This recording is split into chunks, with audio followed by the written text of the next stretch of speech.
Je serai celui qui est, je suis celui qui suis, je suis qui je serai. Bon, c'est quoi son nom au final? Shalom la famille.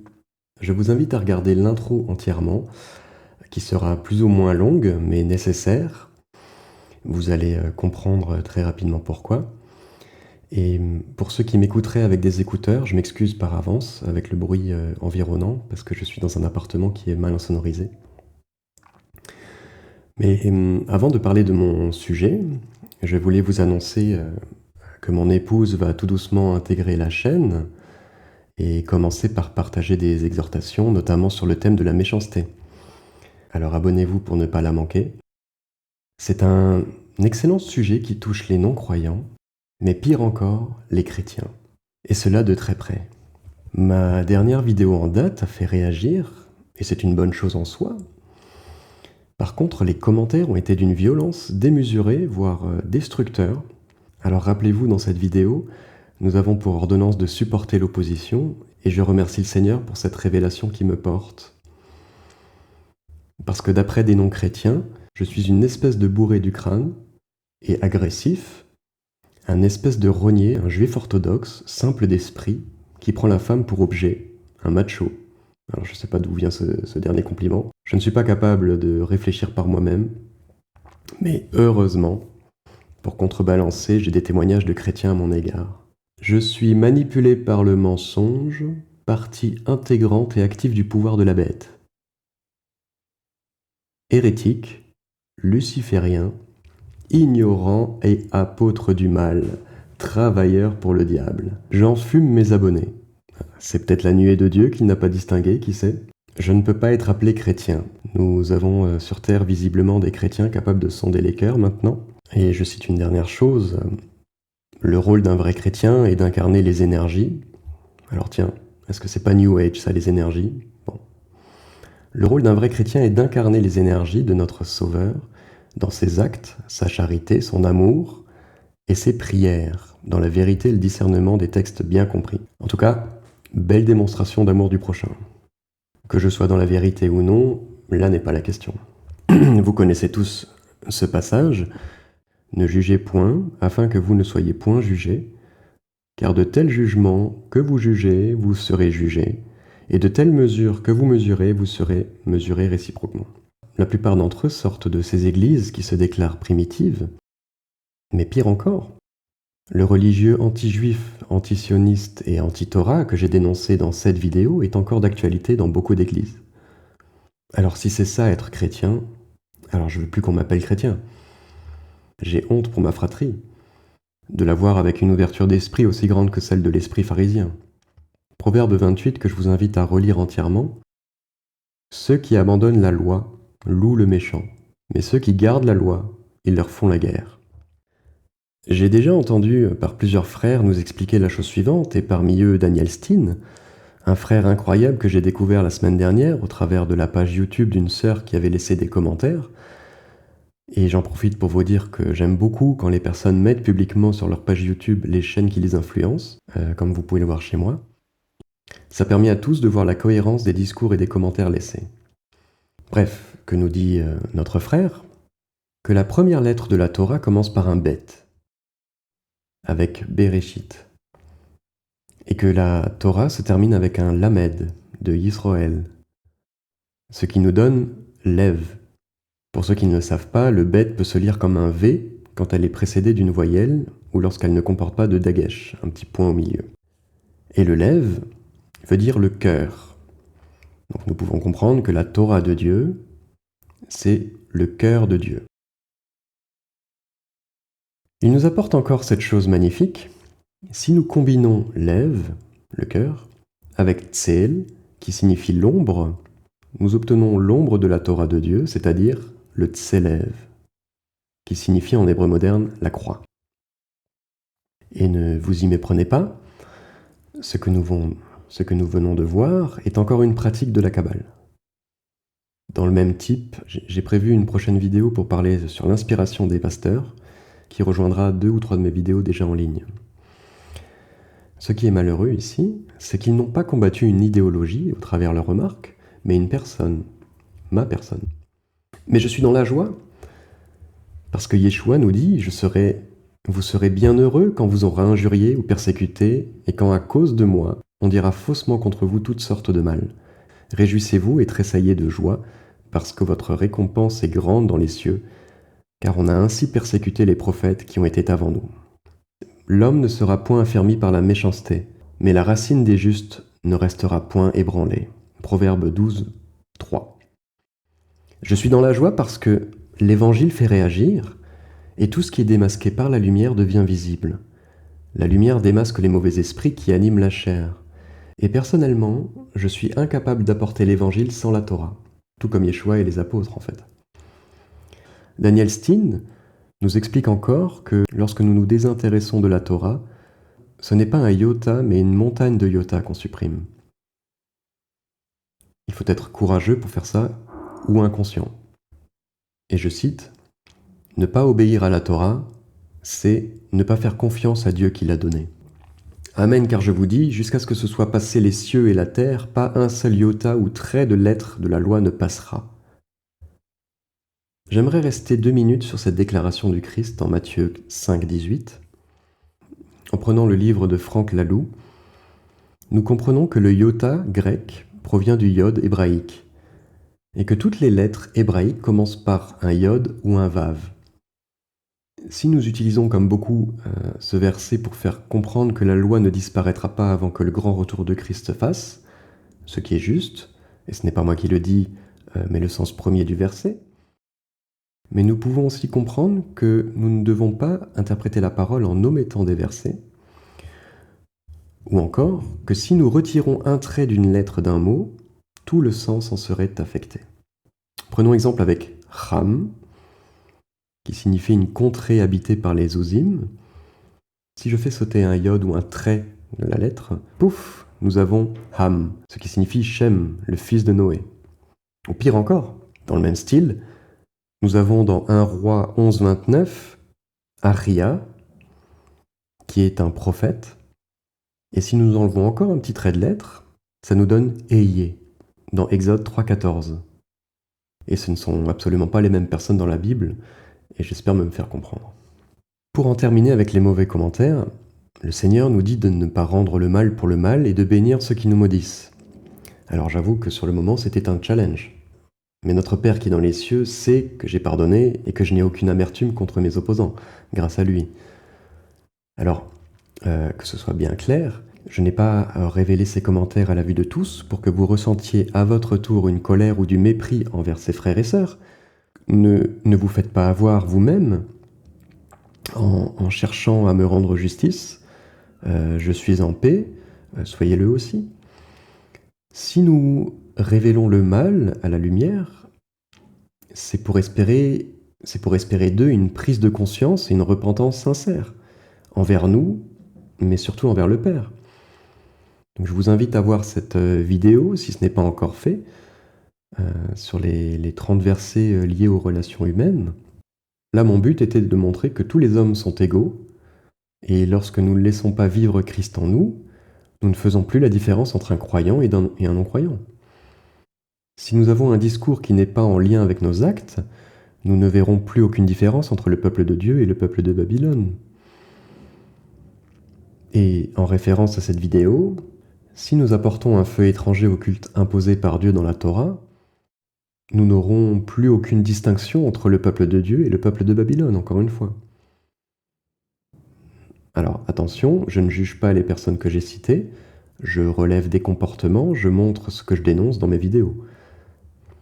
Je rappelle à ceux qui me regardent pour la première fois, vous trouverez 2 types de vidéos sur ma chaîne, des exhortations sur la base des Écritures saintes et des confrontations doctrinales sur la base de ces mêmes Écritures saintes. Je clarifie une chose importante, mon intention n'est en aucun cas de juger les personnes pour ce qu'elles sont, mais d'examiner, de confronter les idées et les doctrines qui ont été inculquées aux églises, quelles qu'elles soient, et libre à vous de me trouver comme ceci ou comme cela. Notre frère Thomas nous partage dans son cursus Les perles du savoir, un point plutôt intéressant. Je cite, « Celui qui parle contre son frère ou qui juge son frère parle mal de la loi et juge la loi. » Donc ça c'est en Jacques 4, 11. Qui es-tu, toi qui juges un serviteur d'autrui ? Romains 14, 4. On pourrait objecter à tous ces versets. En se limitant de telle façon, on finirait par s'interdire toute opinion sur notre prochain. Alors il deviendrait impossible d'observer le commandement divin qui enjoint de réprimander son prochain. Tu ne haïras point ton frère dans ton cœur, tu auras soin de reprendre ton prochain, mais tu ne te chargeras point d'un péché à cause de lui. Lévitique 19, 17. Comment pourrais-je réprimander quelqu'un si je n'ai pas le droit, sauf dans de rares occasions, d'émettre un jugement sur lui ? C'est ici le discernement, l'amour et l'équilibre. La Torah nous apprend la manière de réprimander notre prochain. Tu ne dois pas haïr ton frère dans ton cœur, mais si tu le vois faire quelque chose de mal, tu dois le prendre à partie ouvertement et honnêtement, le réprimander de façon à éviter de l'offenser ou de l'humilier. En le réprimandant, tu ne dois pas, à cause de lui, te charger, toi, d'un péché pour le réprimander. Il n'est pas nécessaire que ton jugement sur ton prochain soit arrêté. Si tu l'avertis amicalement, tout en faisant preuve de la sévérité nécessaire, tu auras l'occasion de l'entendre se justifier et tu pourras juger si tu n'aurais pas agi de même en pareille circonstance. C'est ainsi que tu seras un critique bienveillant pour ton prochain et que tu pourras d'autant plus facilement ramener l'égaré ou le fourvoyer sur le bon chemin. De cette façon-là seulement, nous pourrons appliquer avec vérité et justesse ces autres paroles de l'Écriture, juger selon la justice, Jean 7, 24, l'homme spirituel au contraire juge de tout, 1 Corinthiens 2, 15, et encore, frères, si un homme vient à être surpris en quelque faute, vous qui êtes spirituels, redressez-le avec un esprit de douceur. Prends garde à toi-même, de peur que tu ne sois aussi tenté. Galates 6, 1 et 2. Et enfin, êtes-vous indigne de rendre les moindres jugements ? Ne savez-vous pas que nous jugerons les anges ? Et nous ne jugerions pas, à plus forte raison, les choses de cette vie ? 1 Corinthiens 6, 3. Cela étant dit, les pratiques utilisées dans la Kabbale révèlent le Messie. Gloire à Dieu. La Kabbale révèle le Messie. Que ça vous plaise ou non, gloire à Dieu. Alors, pour ceux qui croient que la Gematria provient de la Kabbale juive, ou encore que cette pratique date du Moyen-Âge, se mettent un peu le doigt dans l'œil, parce que si je reprends l'encyclopédie du judaïsme, que nous disent nos frères, je vous mets la page à l'écran, la Gematria existe depuis 700 ans avant Jésus-Christ, utilisée aussi, entre autres, par les Grecs.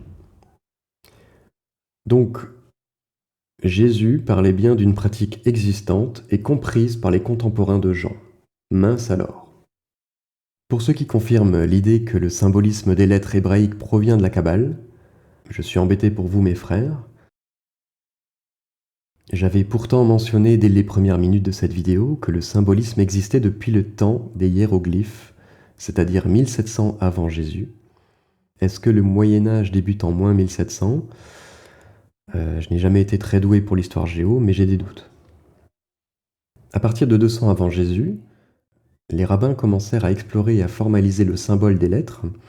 Par exemple, dans le Talmud, chaque lettre de l'alphabet hébraïque est associée à des enseignements spécifiques. Donc là, il faudrait voir Shabbat 104a. Quand Jésus nous dit qu'il est l'alpha et l'oméga, est-ce que Jésus nous dirait qu'il est 2 lettres de l'alphabet ? Je suis une lettre ou je suis un chiffre ?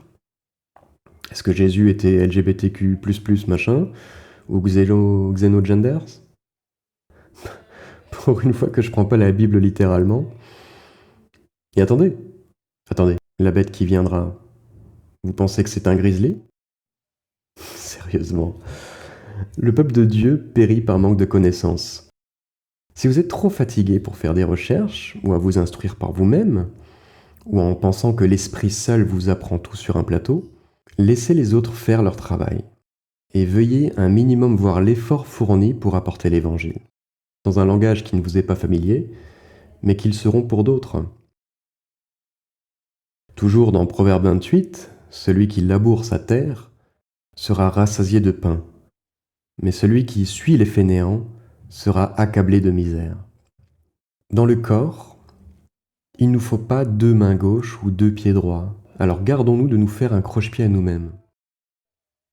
Ne jugeons pas une personne trop rapidement, de peur d'être couvert de honte en s'apercevant qu'il nous manquait certains paramètres.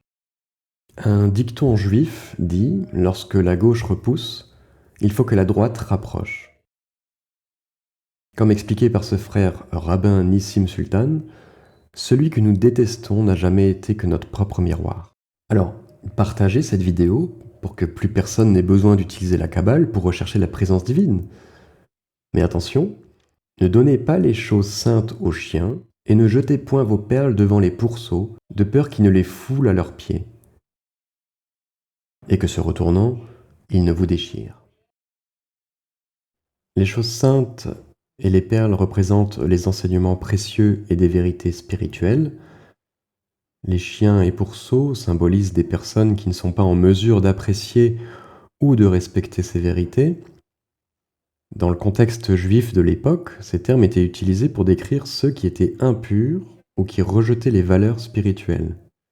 Yeshua nous conseille, en cette fin de phrase, de ne pas partager les vérités spirituelles avec ceux qui les méprisent ou ne les respectent pas, car cela pourrait mener à des réactions négatives et même violentes. C'est fou comme la Bible répond à toutes les circonstances. Il y a peu de temps, un frère m'a dit que tout ce qui est dit sans amour par un homme de Dieu ne vient pas de Dieu. Et je vous partage encore dans la zone de description un autre enseignement sur l'orgueil de Daniel Steen. Alors j'en profite, famille en Christ, si vous avez une place dans vos prières pour nos frères et sœurs qui sont enchaînés à la haine, et par la même occasion, vous pouvez aussi prier pour moi, parce que plusieurs personnes ont dit de moi que je suis orgueilleux, notamment dans ma première vidéo traitant de l'ésotérisme. Alors bon, je sais que ce mot est très vaste, l'orgueil c'est la racine de tout mal. Ce mot contient entre autres, et je ne vais pas vous faire la liste complète, mais la jalousie, l'idolâtrie, la manipulation, la violence, la haine, l'injustice, l'arrogance. Alors oui, pour ce dernier, j'admets pouvoir m'y retrouver. Je ne veux pas me chercher d'excuses, mais voici le contexte qui n'a pas l'air d'être clair dans cette vidéo. Je dénonce et je parle aux personnes qui se disent chrétiennes et qui pratiquent l'abomination aux yeux de la Bible. J'y dénonce les supercheries que j'ai moi-même pratiquées et la trahison dont j'ai été victime. N'oublions pas que ma chaîne parle principalement aux chrétiens et je suis conscient que mon ton arrogant, moqueur ou toute autre qualification que vous jugerez appropriée à mon égard ne parleront pas à tout le monde. Quoi qu'il en soit, vous avez le droit de prier pour que le Seigneur transforme en moi ce qui ne vient pas de lui et je vous remercie pour votre soutien.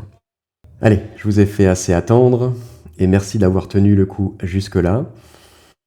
Je vais retirer tout suspense. Beaucoup de Bibles ont mal traduit Eyé, Asher, Eyé, qui est le nom de l'ange de l'Éternel. En d'autres termes, la parole incarnée par Yeshua dans la Bible. Alors, cette dernière confirmation est personnelle, mais laissez-moi vous expliquer.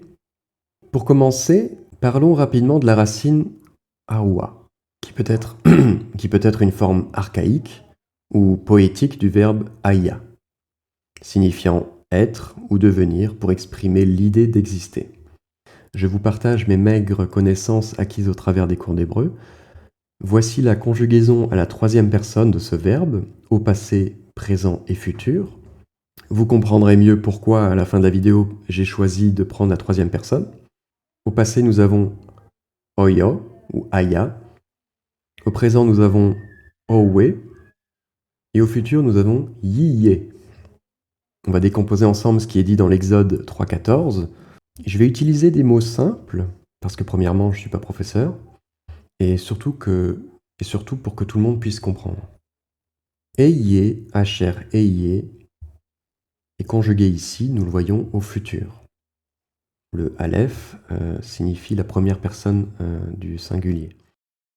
Nous le constatons en comparant les formulations et les matrices lectionnistes qui servent de voyelles pour nous aider à prononcer correctement l'hébreu. Asher est un pronom relatif qui, que, lequel, etc. Maintenant, lisons quelques versions françaises existantes. La Bible catholique Crampon, faux. Le français courant, faux. Colombe, faux. Darby, Bible de Jérusalem. Alors là, je vous laisse mettre pause pour lire ce qu'en pense Franck Laloux, provenant de l'un de ses livres. La Louis II 1910, second 21, nouvelle édition de Genève, la Semeur, Parole de vie, la Vulgate sont malheureusement fausses. Regardons dans la Tobe, on raconte qu'elle est très proche du texte, mais visiblement c'est faux. Et le plus étonnant, c'est qu'ils sont quand même une équipe de chrétiens et de juifs derrière. Ce n'est pas le travail d'une seule personne. Alors, est-ce de la mauvaise foi? Regardons Bible Martin, faux. Je suis surpris. Mais, je n'ai pas dit mon dernier mot. Regardons l'interlinéaire. Et, c'est faux aussi. C'est pas possible. La Bible juive complète de David Stern ne se mouille pas trop. Il marque les deux. Nouvelle seconde. Ah, là c'est juste. Au bout de la 4e tentative, c'est un bon ratio. Regardons la Chouraki. Juste. Ouf. Même si je peux lui reprocher de ne pas avoir été le plus honnête avec le psaume 22, verset 17, que nous allons lire tout de suite, pour le coup.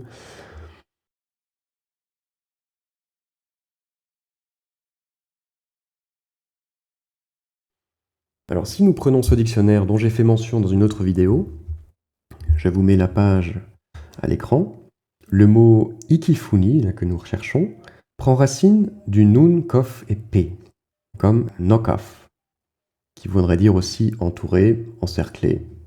Mais aussi, de cette même racine, nous avons le mot nikfa, signifiant meurtrissure.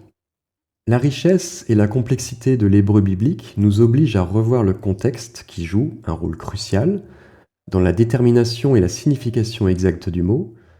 Pourquoi aurions-nous dans la même phrase deux mots qui signifient la même chose, c'est-à-dire encerclé et entouré, et non pas meurtrisse, comme en découle le contexte où l'acte d'encercler est accompagné de violence et d'agression? Pourquoi encerclons-nous un lion? Pour l'entourer. Ce qui est intéressant aussi, c'est que dans la cantillation hébraïque, ce symbole-là signifie une pause majeure. Il nous indique que nous sommes à la moitié du verset. Et ces deux points nous indiquent une pause mineure. Ces pauses nous donnent en quelque sorte des virgules pour mieux interpréter les versets. Pourquoi M. Chouraki met-il une virgule ici et des points d'exclamation partout pour rendre le verset incompréhensible? Pourtant, les potentielles virgules officielles sont ici, et nous pouvons lire « Car ils m'entourent, ces chiens, cette bande de méchants meurtrices, comme un lion, mes mains et mes pieds. » Je me demande si les chrétiens et les juifs qui ont traduit le Tanar l'ont fait avec le regard de l'Alliance renouvelée. Aurait-il volontairement donné une traduction avec des erreurs doctrinales ou politiques, je ne sais pas? Et pourquoi les chrétiens ont voulu absolument faire dire « Je suis » dans l'Exode? Est-ce en réponse à ce que Jésus déclare ici dans les passages que je vous mets à l'écran?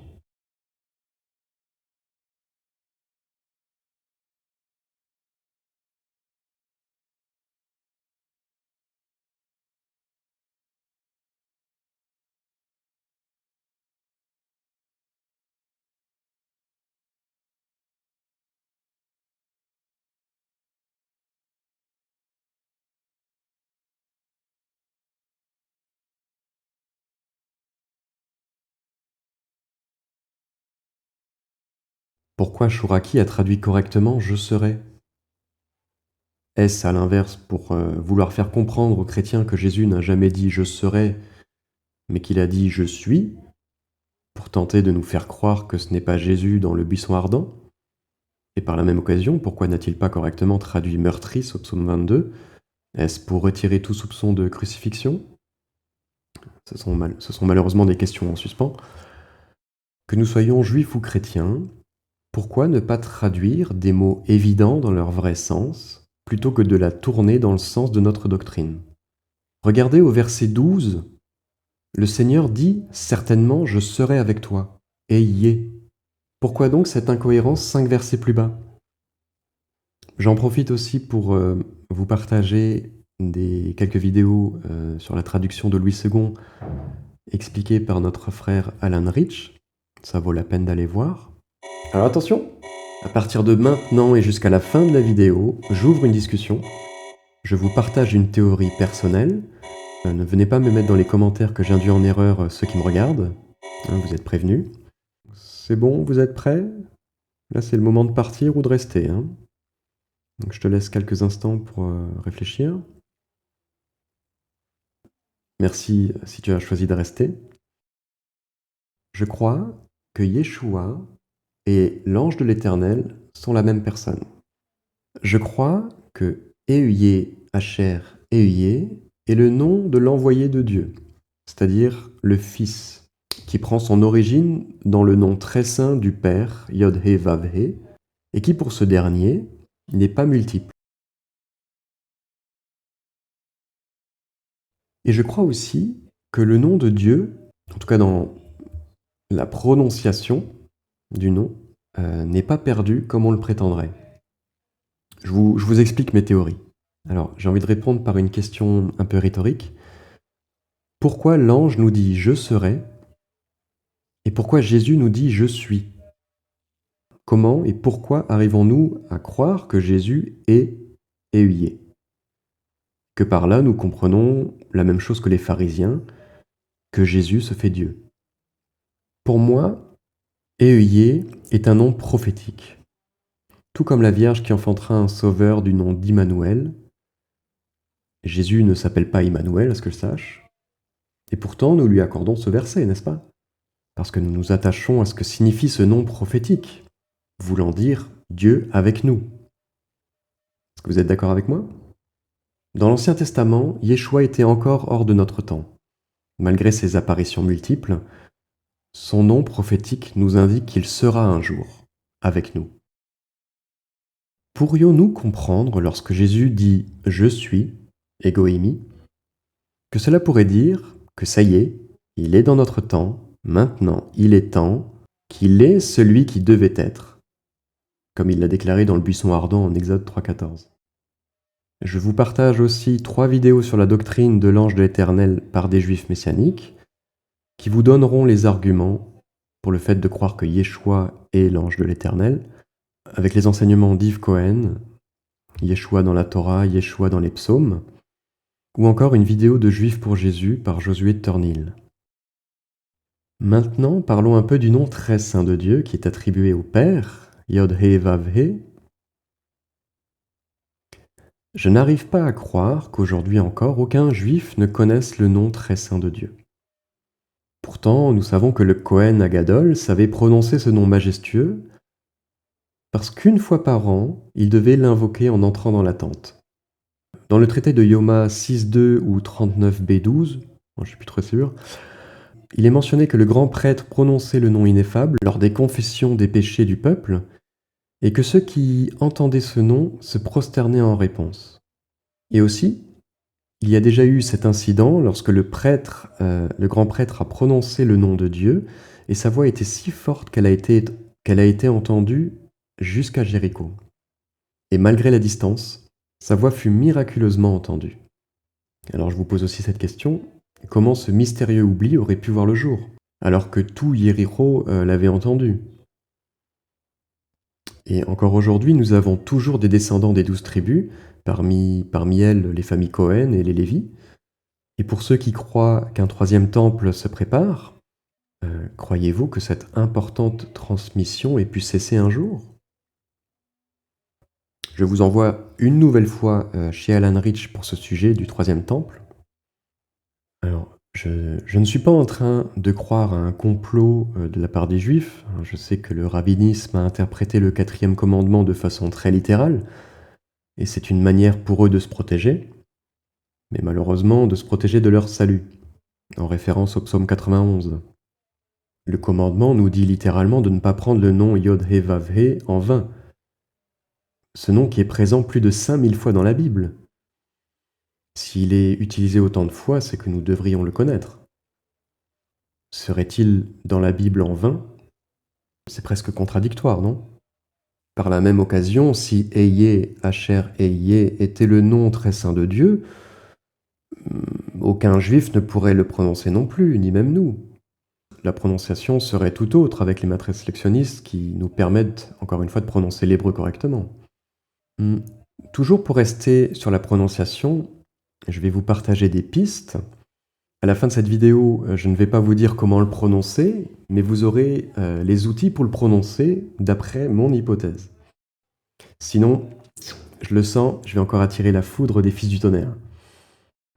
N'hésitez pas à partager votre avis pour apporter un plus à la vidéo, que vous y adhérez ou pas, ou partagez simplement votre théorie pour une autre prononciation, mais je demanderai un minimum d'arguments pour les avis contre. C'est pas que l'opposition m'effraie, hein, vous le savez, mais je demande un minimum de réflexion. Plus on est de fous en Yeshua, meilleure l'Église du Christ se portera. Dans le dictionnaire, en page 230, il nous est confirmé que Ya est le diminutif de Yod-He Vav-He, et ce qui confirme pourquoi le début se prononce Ya et non pas Yi, You, Ye comme Jéhovah. Ces dernières voyelles sont empruntées à Eloah. Vous trouverez plein de vidéos démontrant comment les premiers traducteurs se sont trompés en interprétant Jéhovah. Nous avons donc ce début avec le bigramme Yah avec un H fort ou Yo avec un O ouvert, parce qu'au temps du roi David, le Kametz était prononcé comme un O ouvert. Maintenant, intéressons-nous à la fin du tétragramme.